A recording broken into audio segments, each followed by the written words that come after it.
Okay, I think this is the first time we have had a returning guest to be interviewed on the podcast. Rach, welcome back. I feel very honoured. I know. You. Glenn will be very upset. He hasn't even been on twice. Wow. We have got Rach from Sphere Home Loans, who is here to talk all things today. I've given you some weird and wonderful questions. We're going to talk pretty much anything and everything we can around debt, getting a mortgage, property changes, all the things, banks, and kind of everything in between. Are you ready? Because I've sent you some pretty curly ones. I am ready. It's been a big week. It has been a big week, we should say. We are recording this the week that the government has announced some bring forwarding of the rules for the first home guarantee scheme or something. They call them the crappest names. Anyway, I'd imagine this has been a particularly busy week for you and your team. So thank you so much for making the time to be here and to help our community learn more about what's going on in the world at the moment and what they need to think about if they are looking to get a mortgage. Let's get into it.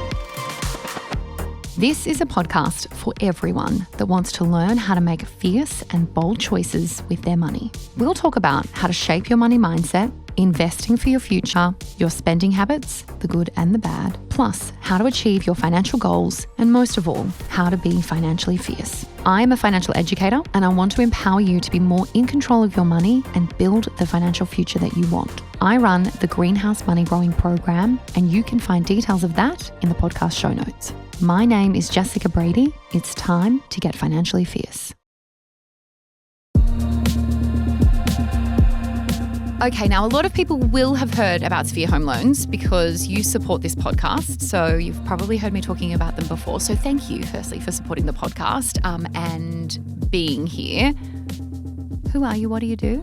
Yeah, so I'm the director of Sphere Home Loans.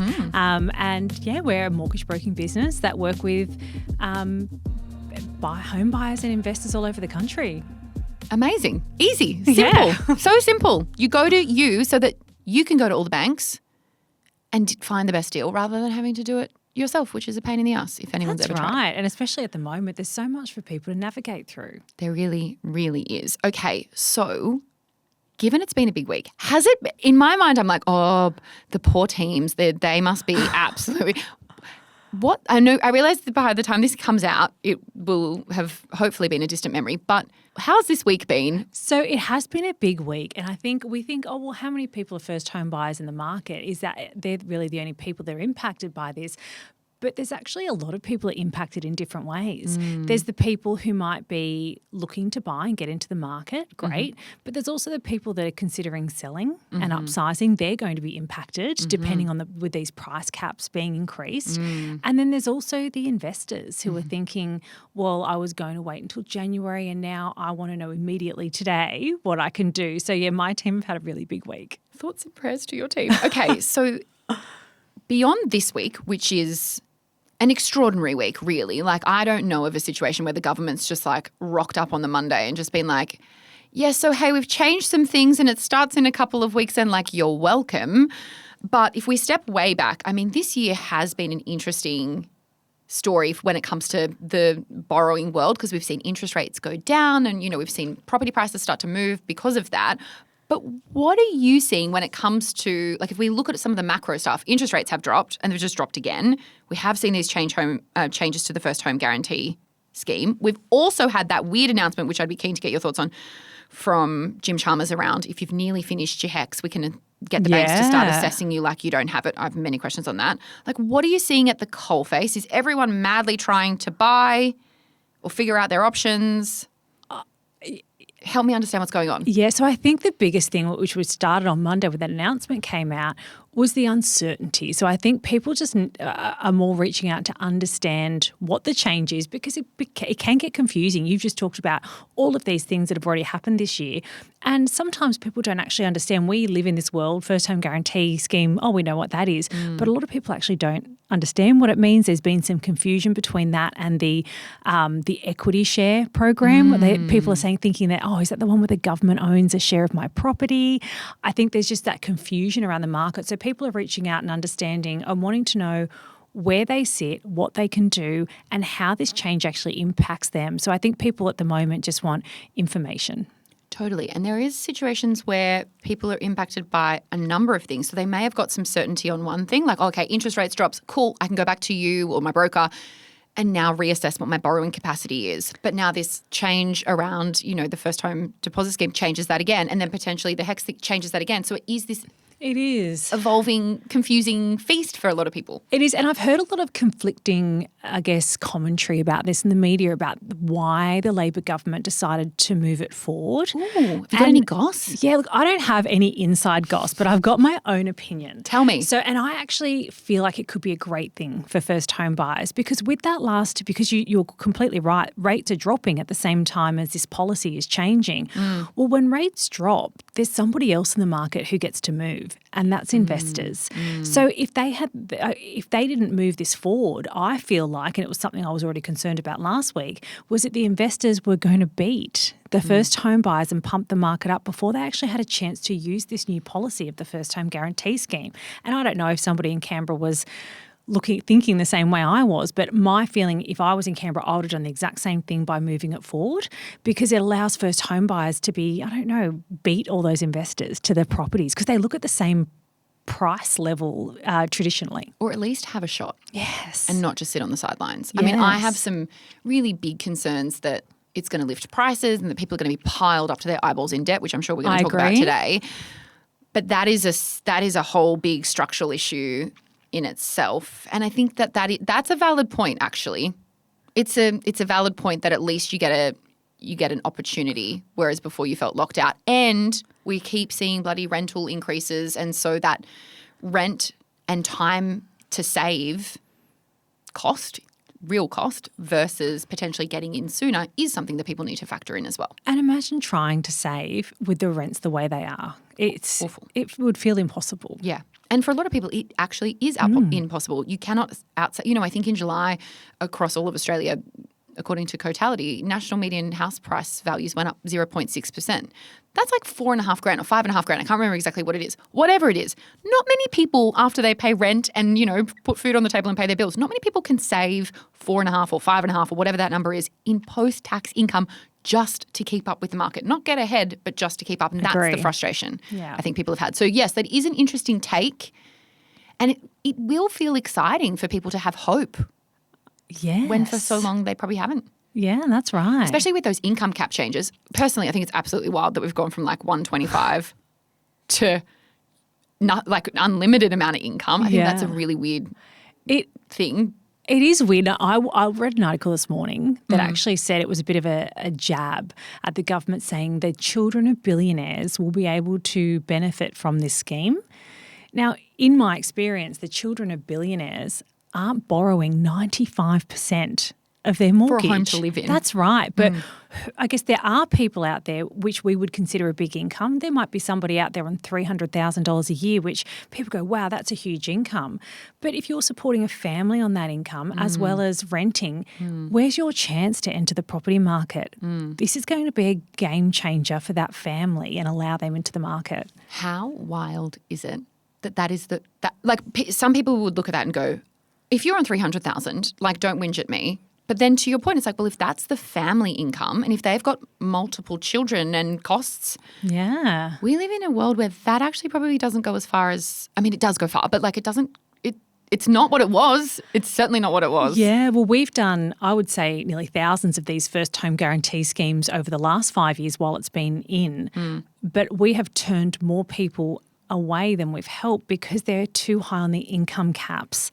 Yes, and I think that's where this hope comes in because it's like, well, I was earning 130 and the cap was 125 or whatever it was. I think that is exciting, and I think people are now a little bit panicked. I had a lot of messages this week going, what do I do? I'm like, go and speak to a broker. Go and find out what your options are. Like, they're still going to have to go through the whole process with you. They're still going to have to make sure you've got some money and that you can service it. And so, I just interviewed John Pigeon from your show. Yes. We should have said that you two run the This Is Property podcast.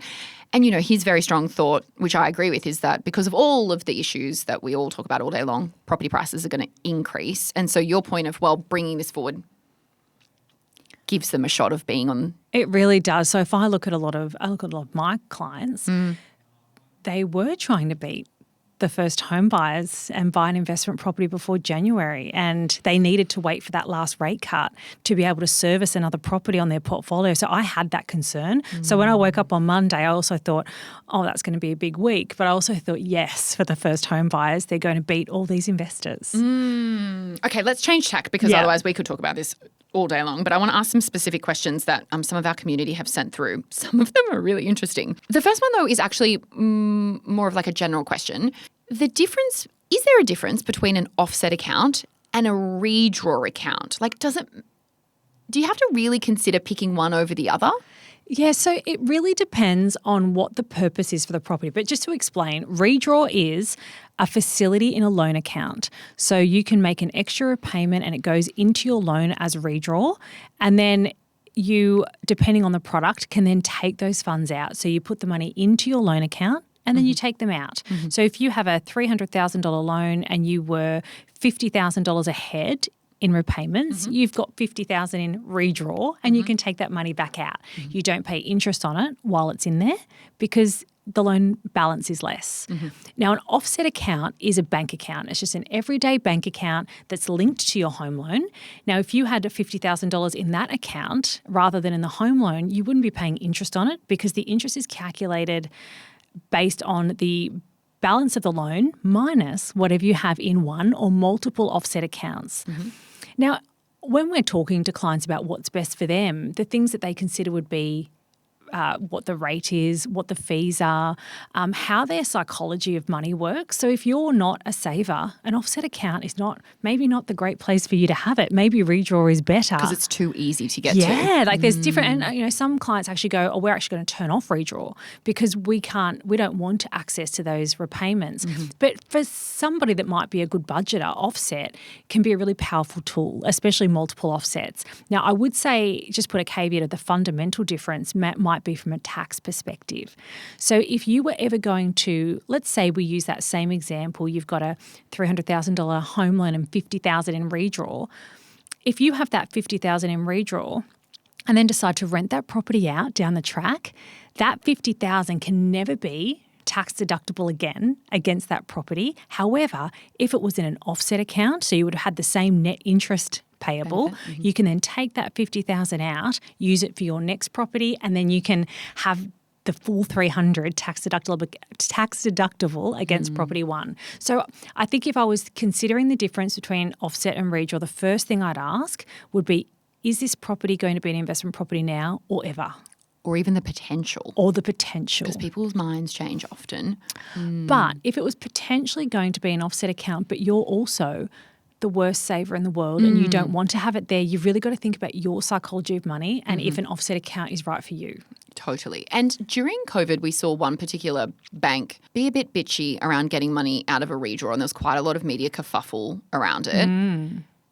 Is it fair to say that that has not become the norm where people have to almost like reapply in this? Because during COVID, from my understanding, what happened was there was one particular bank that was like, redraw, you can access it whenever you like. And then when people did in that moment of stress and panic because the sky was falling, they were like, yeah, cool, we need some more information from you to see if we're going to let you access the redraw. And people were like, but it's a redraw and I'm here to draw on my redraw. Yes. And I think that has scared a lot of people. Has that been fixed? Like, is this now a non-thing? I think you've got to look at the terms and conditions of your particular loan product, and if there was a massive crisis, could the bank stop redraw? Maybe they could. Now, I've seen that in different countries across different times. Definitely during the GFC, there were definitely banks that turned off in other countries, not Australia, turned off redraw. But there have been a few isolated cases in Australia.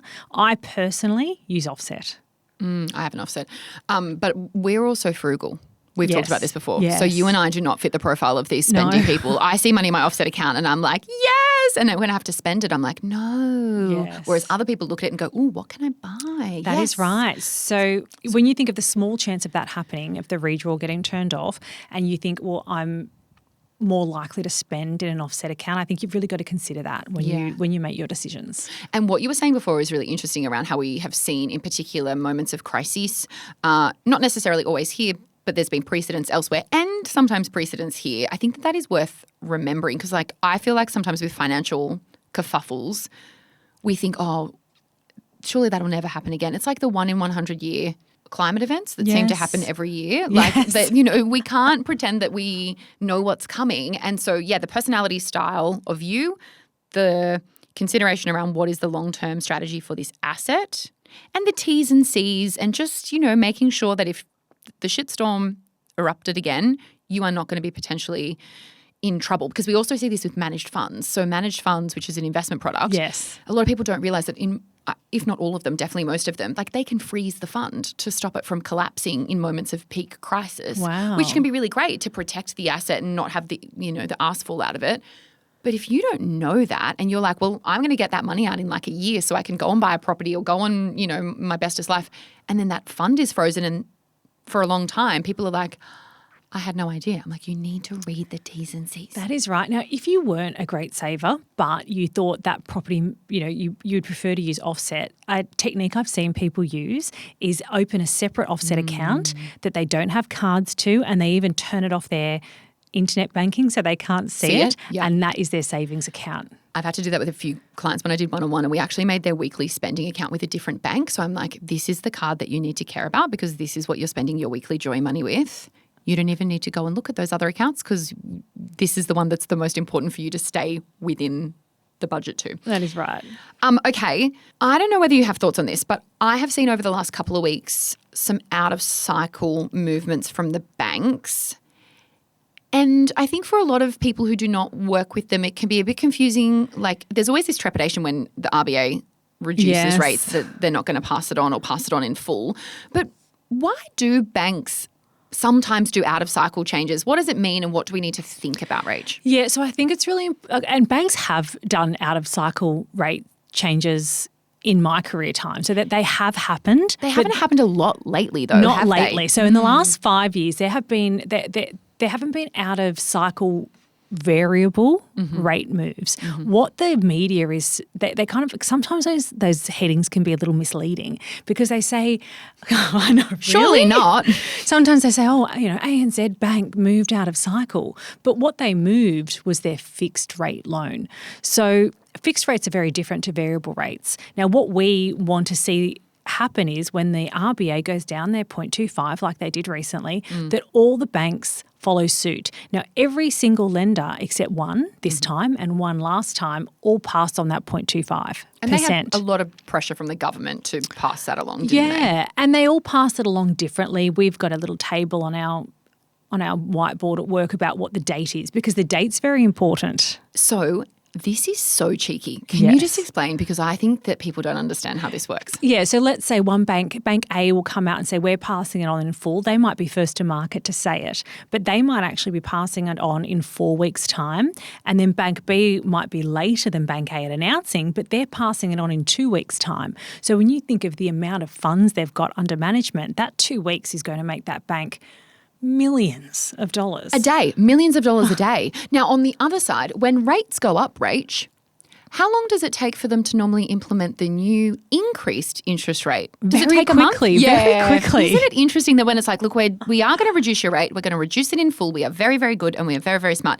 It starts in a month. Yes. And then 6 months later, they're like, unfortunately, we have to lift rates in line with the RBA. It starts tomorrow. I don't know if it starts tomorrow, but it's crazy. And look, we get calls around the time of a rate decrease, and some of the calls we get are from people that are quite inflamed that their bank didn't pass on their rate. And I have to tell them, your bank did pass on your rate. It's that your repayment didn't reduce. Explain this to people because people do not understand this at all. Yeah, it's hard. So the majority of banks are actually, I know this doesn't sound in line with their MO sometimes, are encouraging you to pay your loan off quicker. So what they do is when the rates decrease, they leave the repayment at the higher amount, and you actually need to pop onto internet banking or call your bank and reduce your repayment if you want to. But if you don't, you will just pay your loan off at a rapid rate. Because more is going to the principal. That's right. So the interest isn't more, it's just that they've left your repayment more at the bigger rate. It does fly in the face of kind of what you would expect them to do. Yeah, and some do it automatically, but some don't. And I would encourage people, if you've been comfortable at paying at that level, this is a perfect way to get ahead on your repayments and pay your mortgage off a little quicker. I think I did some figures for a client recently. I believe their loan amount was about $500,000, and there had been 3 rate decreases. The third one's just taken into account. And I said, and they hadn't reduced it any of those times. And I said, if you don't reduce it though, your loan term is going to have 5 years snapped off it. So let's consider that. Are you comfortable paying that amount? Why not use that as a bit of savings? I mean, if you're already paying it off and you're not feeling the pinch and you've still got money to put towards other financial goals. That's right. I mean, they still had their buffer account. They still had their emergency fund. Why not get a little bit ahead? Yeah. I mean, 5 years is imagine 5 years where you don't have to pay a mortgage. Yeah. That's amazing. But to that point, if you are not in that situation and you're like, oh, I could really use that extra cash because I really need to beef up my savings, or like, for God's sake, the kids need new clothes because, they keep bloody growing and they're expensive, or, I want to start investing that money or putting that into super, going on your internet. You can do it on your internet banking. You can do it on internet banking with most banks. A few banks you still need to call and just reduce it to the minimum repayment.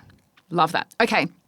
I want to talk about this challenge that sometimes some of my community talk to me through, and I don't have a good answer for them, but I feel like you may. How's that for setting you up for pressure?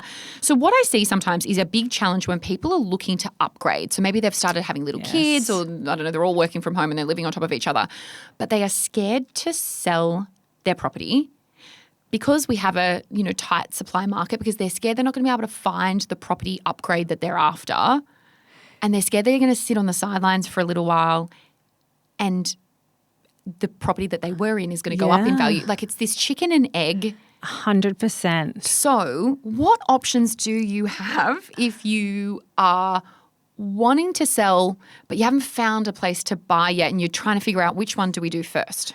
Yeah, so it's we actually did an upsizing episode on This Is Property if anyone wants to listen to that, because John and I did a deep dive into all the different ways you can upsize. Good. Because it is that's a long explanation, but the short answer to that question is everybody is going to have different options available to them, and depending on your equity position and your servicing position, that is going to differ. So if you've got a really strong equity position and servicing position, you very well may be able to commit and find the house before you decide to sell. What is an equity position? What is a servicing position? So the equity position is how much you've got house one, how much equity do you have in that house? If your house is worth $1 million and you still owe $800,000 on that, well, you're going to have a very different amount of options to somebody who's got $1 million house with $200,000 owing on it. And then the servicing position is, what's your income in comparatively to your loan? And are there options that might allow you to hold the two, or have an approval to hold both at one time, so being able to buy and then sell? Or will you need to do something like get an approval to buy before you sell and maybe try to organise an extended settlement period? So the big thing is, if anyone is looking at upsizing, the first thing you need to do, reach out to a mortgage broker and just find out, what can I do? Give me all the scenarios. So the thing that's going to help you guide through the anxiety, and it's stressful, and I've done this myself. Upsizing is extremely stressful. And I was in the exact same position of all of my clients, but it was still just as painful for me and just as stressful for me, and there were lots of tears. There's a lot of anxiety surrounding uprooting your family and their home, and the anxiety for a lot of people of not having somewhere to live is actually worse than the thought of losing a huge amount of money. But when we break the scenarios down and put them in front of them, a lot of the time the risks look different when you're seeing them on paper. So you're going, well, hang on, if I go and buy first, I could potentially lose my $150,000 deposit. It's probably better to sell first with an extended settlement period, and then the worst thing is I'm at mum and dad's for a month until I find a house. So seems like a real fear, but when you look at the alternatives, sometimes it cannot be as bad. I love it. It's like, which is the lesser of these two evils that I need to think about? But that is true, and I think when you've got little kids, and I don't, so these things don't, and I can work from anywhere, so I kind of live in my own imaginary bubble. But there is a fear like, shit, what if we sell and we do an extended settlement and we still don't find anything, and then we've got to brave the rental market. We don't have a good rental history because, and we have to stand out in line with the 7 million other people. Like, that stuff is scary. Yeah, but I think knowing your options and all of the scenarios, if you get a broker to put them down in paper for you of how they look, all the different ways. And then you also got to work with your real estate agent if you know those things to get it in the contract beforehand. So if you want an extended settlement period or something like that, you can negotiate that at the time that your contract's being prepared for sale. But there's lots of different options for people. I try to discourage bridging finance. Can you explain what that is? So bridging finance is when you buy a house and then the bank actually gives a loan to bridge. So they take the house that you've got now as security and the new house, and you may not need to be able to make the repayments, but do you know how we talked about the equity position and servicing position? If you've got a strong equity position, you can do bridging. Okay. And the servicing position isn't as important because the bank doesn't need you to make repayments on the peak debt. If you're selling that house that you've got this $1 million house with $200,000 owing and you're going to go and buy another $1 million house, at some point you're going to owe $1.2 million.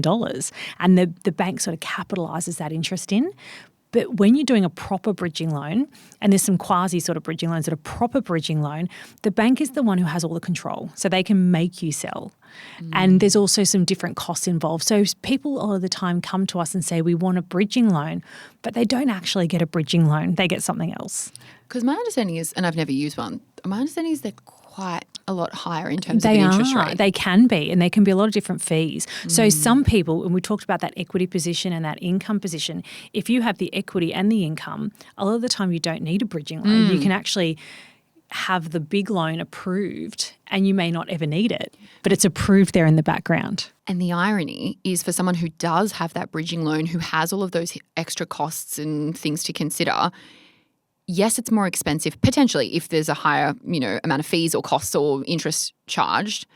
But also, if you're feeling the heat and the pinch from the bank, you are probably also more likely to not get the full value of that property and maybe do, I don't want to say like a fire sale, but maybe feel like you are under immense pressure to sell as quickly as possible and like take the first offer.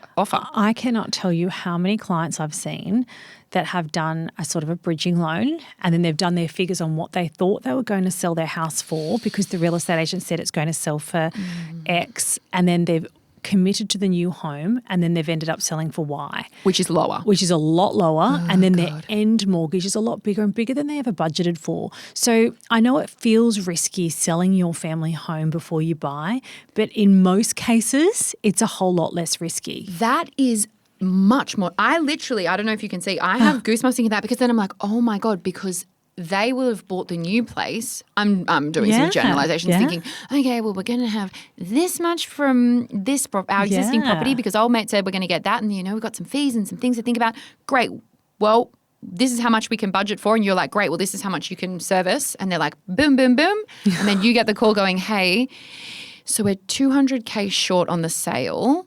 And you're like, yeah, well, I don't know if the bank's going to give you another $200K. Like, does that stuff happen? It does happen. Oh, my Jesus. And it does happen. And it happens where people are in mortgages that they're not comfortable with because they sold for less. So if I could, for the majority of people, it would be a whole lot less risky to sell first, but you can be prepared. You can do things like get your approval for the next house first, get everything ready to buy your next house, put your property on the market with an extended settlement period, and then you can go and find a new home from the time your contracts exchange. So a lot of the time that could be 12 weeks. You've got to go and find a home. Worst case scenario, you need a plan B. Yep. Still, Mum and Dad. Still better than the alternative in a lot of cases. Yes. Yeah, and I did a longer settlement period on my property, which when I purchased it, the people were like, yep, absolutely. Sometimes, if you're asking for one when you're buying the property, it may not work for them. I was really lucky. But they may put conditions on it. But on the other side, when you're finding the new one, you can ask for a shorter settlement period. And a lot of people quite like that if they want to. That's right. So you never know sort of what the situation is, but knowing what you need from it and discussing that with the real estate agent as if you're selling it, but also making sure you're clear on that from the other side too is important. 100%. And personally, it was about 4 years ago now, I did 5 years ago actually, I did the most insane thing. I went and put a deposit on a property that I fell in love with without having sold my property and needing to sell. And so I did negotiate a long settlement period and just crossed my fingers and toes and hoped I sold in time. Now, I would never, ever recommend a client do that. Why do we do these things? Like, we are experts. We are silly sometimes, aren't we? I nearly bought a property from emotion. Yeah. But I love it. And you're still in it? I'm still in it. I'm still in the house. It worked out. But the risk isn't worth it. And there was a 6-week period where I did not know if it was going to be pulled off, and that's a very stressful time. Holy shit. So yeah, it's people do crazy things. But you also knew the risk, right? I did. Like, you would have understood completely what all of those cascading implications meant. For some people, they probably would be like, oh, well, the real estate said this, and so that's what's going to happen. You know, imagine the shock when they actually haven't figured out those risks. Yeah. And I think something great to do for people if they're considering this, if a real estate agent has told you what your home is going to sell for, maybe get a bank valuation as well, which your mortgage broker can organise for you. It's sometimes nice to get a bank valuation just to compare with the real estate valuation before you go down the process. Yeah, be pessimistic. Then you'll just be surprised if it ends up selling for what they said, right? Yeah. Great, we love that. Okay, after the break, I've got more questions. I want to ask you about what to do if you are an older person trying to get a loan. What do we need to think about? Then I've got some quite obscure, fascinating, interesting, community crowdsourced questions that I'd love to throw at you. Sounds great. If you're after personal financial advice, don't get it from a podcast. If you would like help based on your own personal situation, head over to moneypodcast.com.au, click Get Help, and we'd be happy to introduce you to one of our trusted professionals. Our panel of vetted financial advisors and mortgage brokers work with people all over Australia so they can connect with you wherever you are. That's moneypodcast.com.au and click Get Help.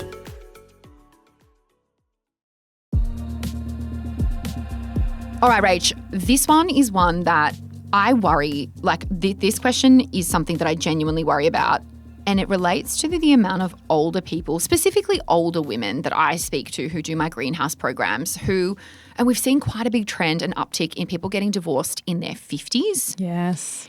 And then saying to me, well, we sold the family home, we still had a mortgage on it, after all said and done, maybe some legal fees, whatever. The amount that I've got left is not enough to buy what I need. Am I renting forever now? Like, am I locked out?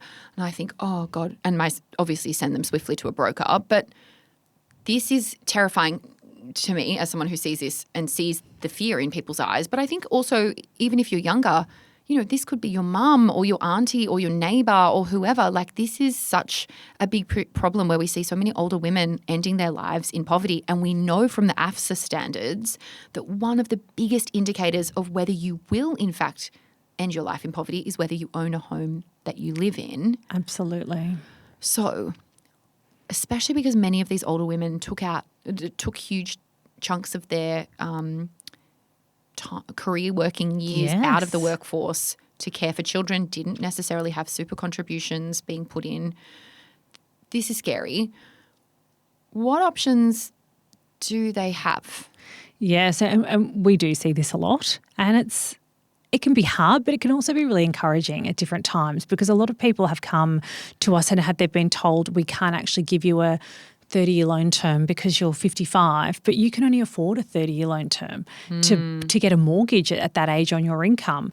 And it might only be a small mortgage comparatively to the value of the home. But I think the really important thing to think about for anyone who is a little bit older, and I would say over 45 when I say a little bit older, because that's Rach. I know. Because that's they talk about 30 years until retirement. So really it's 40 if you think about that. But generally the banks start to kick in at 45. Isn't that insane? Can we just pause there for a moment? When the average age of the first home buyer in Australia today is 36, correct? That is right. And most people are not staying in their first home. So we are gearing up for many more people on that 30-year term 100%. to be ending with a debt, not ending with a debt, but retiring with a debt. The reality is people tend not to take a loan out for 30 years. The reality is people tend to maybe, and I see a lot of women come after maybe divorce and they want to keep their family home because they've still got 3 children, but they've never had a mortgage and maybe they've never worked and they'd need to borrow $100,000 or $150,000. And that can be really stressful, and they might be in their 50s and they've been told by their bank they can't do it because of the 30-year rule. Well, if one bank says no, there's another bank. And if you need to keep that family home, or you need that home and your strategy is to downsize your home later on, you want to keep your kids there while they're going through university and all those other things, there's always options out there. So it's actually really rewarding for me when I see that outcome where somebody thinks they're going to have to sell their family home, then they don't, because one bank is different to the other. And there's no rule about how old you can be to have a 30-year loan term. It's all about this thing called exit strategy. And the banks have different things that they will use for that. And I'll give you an example. If you were a 60-year-old woman wanting to borrow $200,000 over a 30-year loan term and you were only going to work for 10 years more, there are 7 banks that I can think of off the top of my head that will accept downsizing your family home as an exit strategy, but there's about 20 plus that won't. So if you didn't have sufficient super, they wouldn't allow, their bank would say to you, you can't do it. So you would need to choose a bank that had an exit strategy that suited what you needed, which is just as important as the rate. The rates are all the same. I think that is wildly comforting, and also helps people understand why you should go to a broker, because you know, we don't know. Where I worry is, I get it from a downsizing perspective, because what they're banking on is that is a good asset that is, probably a land, probably a house that has land that is going to appreciate. I get worried when it's like, I just want to get a 1-bedroom apartment. I'm like, God, what would the exit strategy be on that? And they're going to live in the letterbox? Like, how does that work? Well, if you're buying a 1-bedroom apartment, a lot of the time depending on where it is and how much it's worth, but a lot of the time downsizing isn't your exit strategy. So we need to look at super. So you might have super now that's going to be there, and some banks will use only the super that you have today, where some banks will allow you to use projected super. So we might put a case up for an exit strategy that shows what your super will be at the age of retirement. Now, it's a scary thing to think about that you're going to use all of your super to pay out your mortgage. But again, I still feel most people would be more vulnerable renting in 10 years' time if they didn't do something to get into the market. And so for them, there's psychological safety of, okay, in their mind, I mean, none of this is ideal scenario stuff, right? But it's like, okay, well, if we can use my super to clear the debt, I'm going to get a pension, which frankly is modern day poverty, let's be honest. It is. But I can put food on the table, and I feel really secure that I'm not stuck in a rental market with little to no rights that increases and is an ongoing cost forever. Agreed. Living mortgage free on the pension, only on the pension, that would be tough, but it would be, in my opinion, a lot tougher if you're renting on the pension. Have you seen the AFSL standards? AFSL, if you're listening, can you come and talk to me about how you came up with these? I was looking at these. I did a presentation to an organisation, employees earlier this week. AFSL standards say if you want a comfortable or modest, I think it's modest retirement as a single person who owns your own home, it's something like $54,000 a year they think you need in retirement. If you're a renter, $46,000. I'm like, I'm sorry, what? How could it be lower if you this doesn't make sense to me. So this is also where you think, God, you've got to be careful, because sometimes people just look at headline numbers and go, oh, well, I'm going to have that. That's fine. It's like, no, this doesn't feel right. Let's do the sniff test. Does this look and feel right to me? If this is lower than someone who has no mortgage on it in a market that keeps going up, where inflation keeps increasing and reducing the value of a dollar, does that make sense? No. Anyway, if they'd like me to consult on my thoughts and ideas, reach out. Come on over. Okay, can we move? So thank you. I think you've maybe instilled a lot of hope. And also, I saw some research 2 weeks ago to say that the divorce rate in Australia is at the lowest it's been, I think, since no-fault divorce was brought in, if my history books in my brain remember correctly, 1976. And people can look at that and go, wow, everyone's just so happy. Or what we can say is actually less people are getting married, and also probably more people are stuck and trapped in awful relationships because they feel like they can't leave. That's my guess. You may have actually just told someone who may be feeling that right now that maybe they have more options than they thought they did. Yeah, and it's people need to understand, I guess, what their options are before they make big life decisions. And one of those big life decisions would be leaving. Yeah. Find out first. I've had a few people join my greenhouse community and they've reached out to me specifically. We've, coordinated pseudonyms and, not using their camera on our community calls. I've had several people join my greenhouse community to get financially literate enough to leave. And good on them. Absolutely. Life's too bloody short. Just stay safe in the process. Okay, I have some community crowded questions. They're a bit niche, so we can't delve into personal financial advice, or I wouldn't imagine you're allowed to give very bespoke advice to random people who've submitted questions. But let's sort of talk some concepts and some ideas. Someone said, if you have a mortgage in two people's names and you want to debt recycle to purchase ETFs, does the brokerage account have to be in the joint names also? I plan to speak to my mortgage broker to split the loan and my accountant, but do we need to involve any other professionals? This question has got so many elements that are wrapped into this. So debt recycling is obviously using the equity that you have in your home and repurposing or working with someone like you, Rach, to get a loan specifically for investment purposes. Yep. Using it to invest. In this instance, they want to do that with ETFs, but you can invest in whatever you want. And then we're effectively turning what was once non-deductible debt into deductible debt, and then you can use some of the earnings, if you want to pay off that home loan faster. My thoughts is it does take an ecosystem to not muck this up.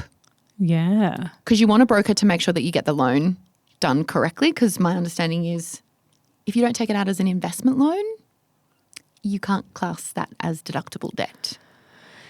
I believe it. I thought it didn't need to be an investment loan. I thought it had to be a separate split. It might need to be a separate split, Yeah. but they need to be able to isolate it. You can't just like wash in, That is right. and 10 grand of that we went on a holiday and we bought a jet ski. It's like, well, no, it needs to be its own separate That's thing. right. So that's the purpose of the loan, and your mortgage broker can do whatever you want them to do, but you really need to check with your accountant or financial planner whether that structure is going to suit what you're going to do. Yes. And what I say to people with all of these things is find out first.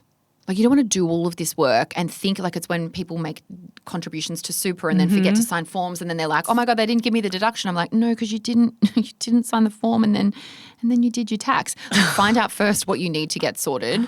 I would say definitely have a broker to make sure you're doing that correctly. I don't know if you necessarily need a financial advisor to pick your ETFs for you, but you might want one. But yeah, get your accountant to give you some guidance on how that needs to all be considered and make sure it's all hunky-dory. I would have imagined that it would have needed to be the same, if you're both on the loan. If I think about it from a property perspective, there's a lot of husbands and wives that choose to do an investment property just in either the husband or wife's name, and it goes on who's on title of the property. However, they both may be on the loan because we need both of their incomes and when it comes to property, there's a lot of instances where we have joint debt that's only tax deductible against one person's name, because with property it goes on ownership of the property, and with the lending for that it's purpose. So I would check with your accountant for ETFs, because the truth is I don't know the answer, but from a lending perspective it can be done. It's just whether the accountant says that that's still tax deductible.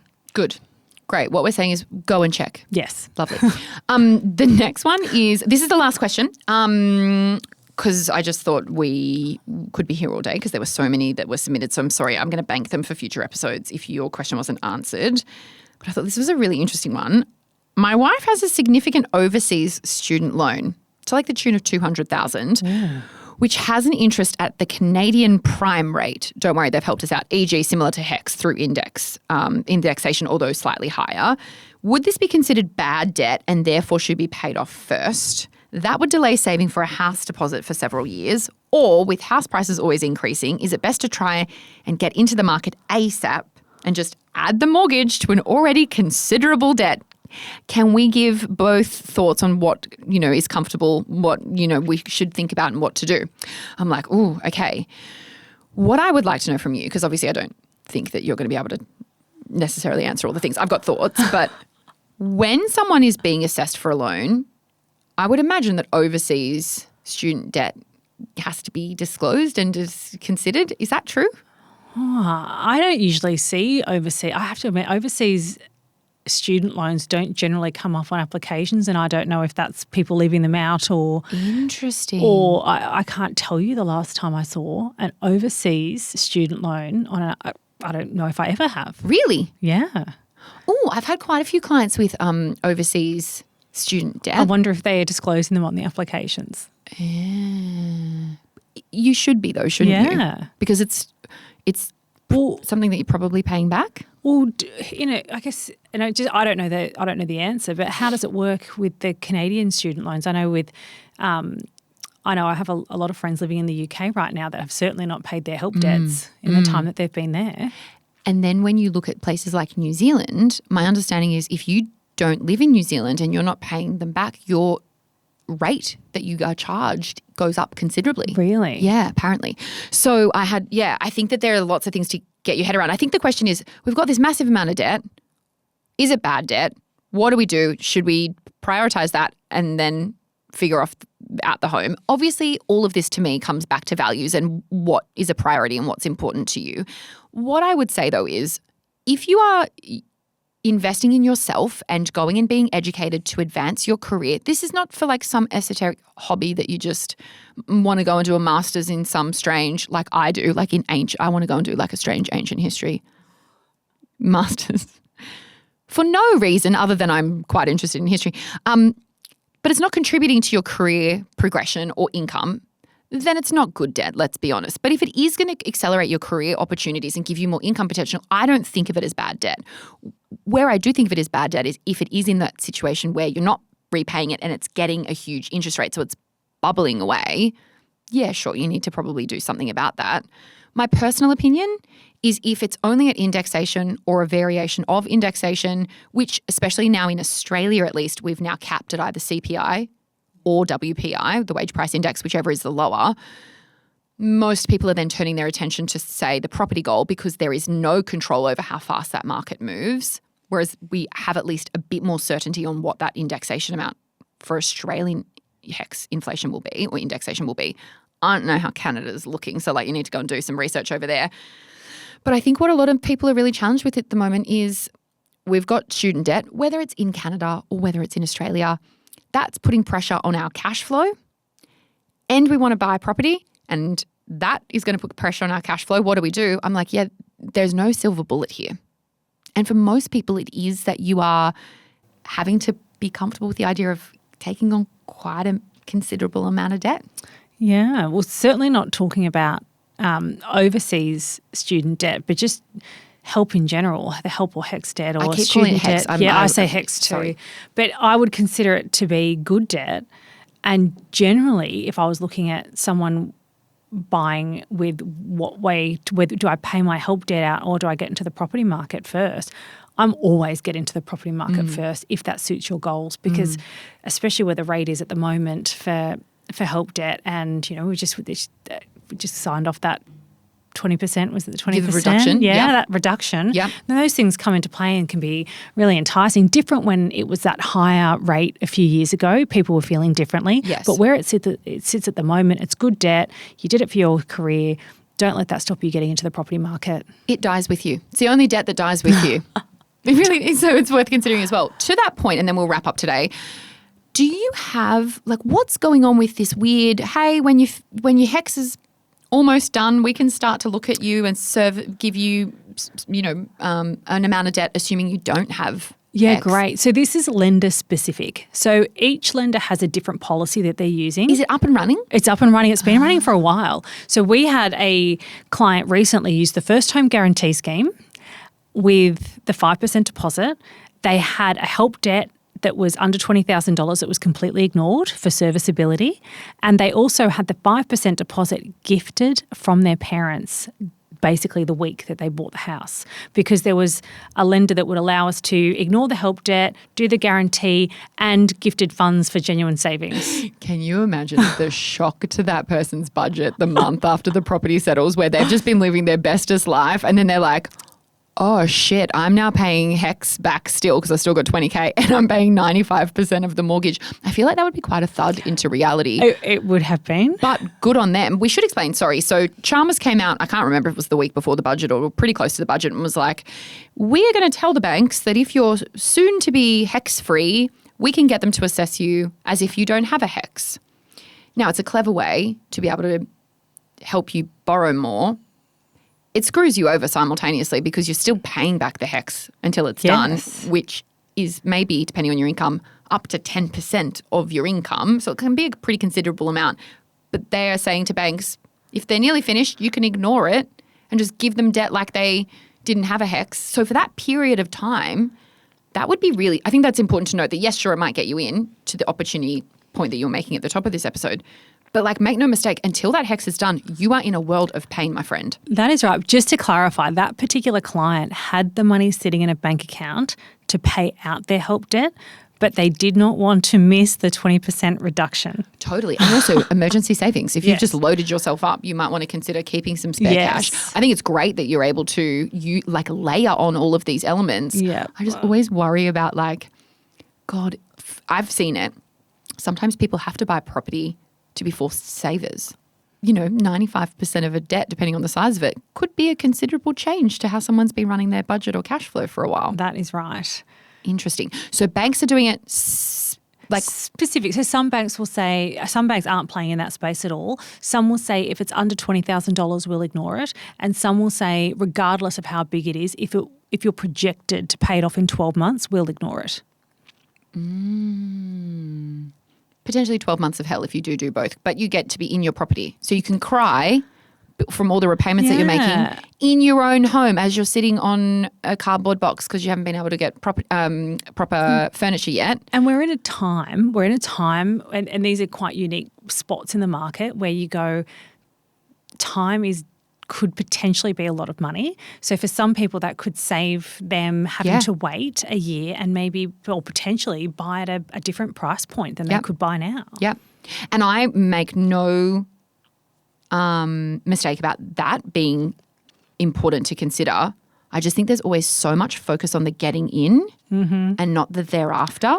And so I'm always just like, and they lived happily, mortgage filled after, I just don't think we talk about that bit enough. ANZ's affordability report, which I'm dying to see the latest one, which comes out I think in a few months. Like, most people are spending over $50,000, 50% of their take-home income on the mortgage alone at the moment. So scary to think about. That's mortgage stress in the classic terms. So it's wonderful to get in, and all of the points that you just said are absolutely right. And I do get worried when you don't have a property.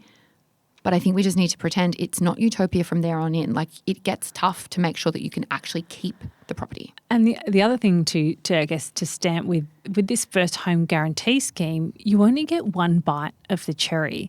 So it's really important that you don't buy something that you can't afford, because if you have to sell and then buy again, you may not have the funds. It's a different funding position you need to get in on for your next property with stamp duty, and you don't get the mortgage insurance waived and all of those other costs. So don't go in to something that you can't afford. Just because the bank says they will lend you a certain amount of money, it certainly does not mean that you can comfortably repay that amount. And I had John in an episode just before this, and he said to satisfy the conditions of that first, home deposit, low deposit scheme, whatever it's called, you got to live in it for the whole time till you get to that 20%. Yeah, it's got to be owner occupied for the whole time that the guarantee is in place, and that could be 6 months, but it could be 5 years. Who knows? So until you've got at least 20% equity, that's right. You got to live in it. That's scary if the market doesn't, keep roaring ahead, or, something happens and you want to move. So if you couldn't afford your mortgage, and a lot of people do this, a lot of people get their first home and they can't afford their mortgage, so they move back in with mum and dad and rent it out. You could not do that while this guarantee was in place. So you'd either be forced to continue paying and living there or sell it. And so that is there is no, I can't afford my mortgage, I'm going to rent it out, if that guarantee is in place. Now, we've done some guarantees under this scheme 12 months ago that are already released because we've had a great time in the market, but that's not guaranteed to happen again. Yeah. God, okay. We've covered quite a lot of ground. That is a lot. Today. If people want to learn more about you and the wonderful work that you do, Where do they find you? At spherehomeloans.com.au. Cool. Thank you so much for being part of today's episode again. Thanks for coming back for round 2. Thank you. First time double guest. I feel very honoured. You should. No, I'm sure we'll have you back. Thank you. Okay. Big episode today. I will get them shorter sometime in the future when I'm not quite sure. Let me know your thoughts. Let me know if you have additional questions that maybe Rach can come back and tackle. DM me, Jess Brady _financial advice on Insta, or you can put it in the MMM Money Facebook community. You know what to do. Go now. Go and be financially fierce. Bye. We acknowledge the traditional owners of country throughout Australia. We pay our respects to elders past and present. Any advice is general financial advice only, which does not take into account your objectives, financial situation, or needs. Because of that, you should consider if the advice is appropriate to you and your needs before acting on the information. If you do choose to buy a financial product, read the Product Disclosure Statement, PDS, and Target Market Determination, TMD, and obtain appropriate financial advice tailored to your needs. Jessica Brady is an Authorised Representative of Paragem Pty Ltd, Authorised Representative Number 1259972, AFSL 297276, ABN 16108571875, Corporate Authorised Representative Number 1305567.